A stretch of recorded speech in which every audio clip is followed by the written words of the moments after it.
I learned it as a specific hold for a specific judo throw. And then I started using it for that purpose, and then figured out there was all this other stuff that I could do with it, and then figured out that everyone in the world who wrestled already knew about it a long time ago. None of it was new or special at all. But I still love it. So, all right, so the pinch headlock.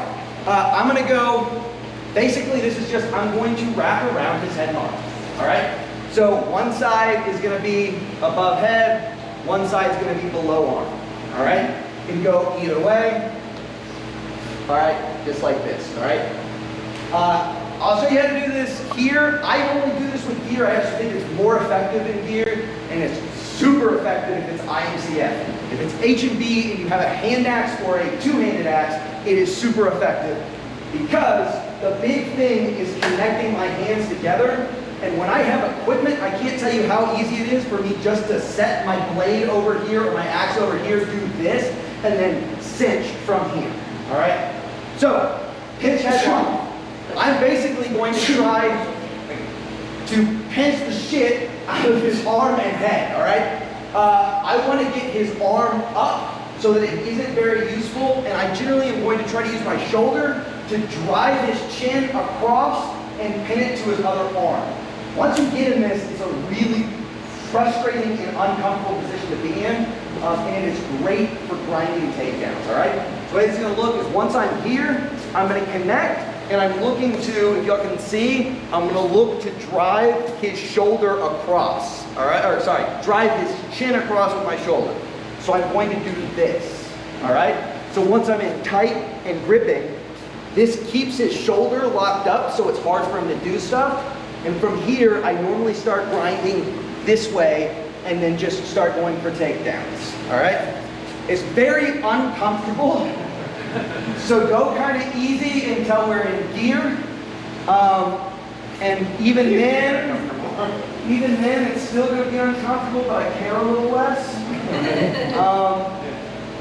So let's look at it. Without gear, hand over, hand under. I want the hand over deep, all right?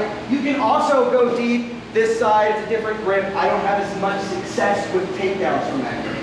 So I try to go head side down, and I'm gonna switch to, at least for this, we'll do a gable grip. We're going to grab our own gear once we get to it, but for right now, gable grip, all right? I'm gonna pinch this in tight, and I want to drive my shoulder across his chin and force him essentially to look the other way, all right? Having this together is what's going to make him kind of lose his ability to fight the way he would like to. And one thing, just from that position, we get a lot of simos when we get really close. When you lock that in, I can't really bend my arm to even connect around him. So even being able to simo, it's hard because he makes his arm kind of go away. And once in gear, I like to scoot up on this slightly as I'm doing it. You can't do it quite as much out of gear because people will slip. I find in gear it's extremely effective.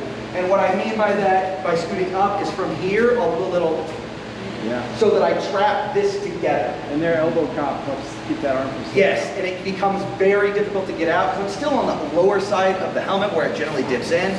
People can't slip.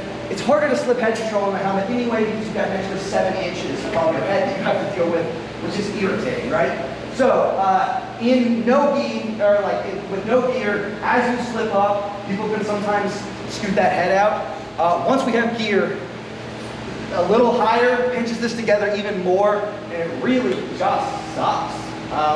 And it's a great thing to get if the person doesn't know about it, right? It is so easy. Like, how often can you sit here and just drop your weapon down here while we're fighting?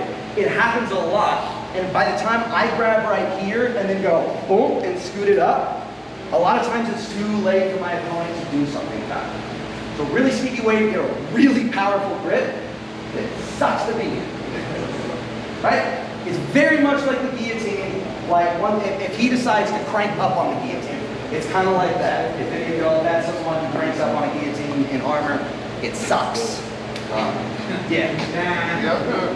Yes, and then sometimes the choking and.